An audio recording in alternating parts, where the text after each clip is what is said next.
Selleks, et mingit ettevõtet viia kaasaegseks, ehitada üles heal tasemel tootmine, efektiivne ja säästlik tootmine, selleks on vaja kapitali investeerida. Kui kapitali endal pole, siis tuleb seda kapitali laenata.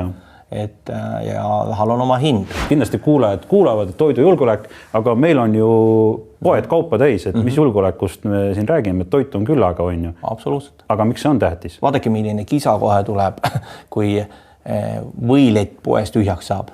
Või näiteks oletame, et ei tuleks banaani seal poes või apelsini ja mõned riiulid oleks tühjaks, kohe oleks ju ajakirjanduse igasugust juttu täis, kuidas, et mis nüüd lahti on. Ega see ei ole keeruline asi, lihtsalt see, et sellest ei räägita, tähendab, et kõik on hästi. Toit on ju olemas, on ju? No, on olemas. Aga võib-olla oleks ka sellisel ajal, kui on kõik hästi, õige aeg mõelda, et mis saab siis, kui kõik ei ole hästi. Tegelikult me oleme väga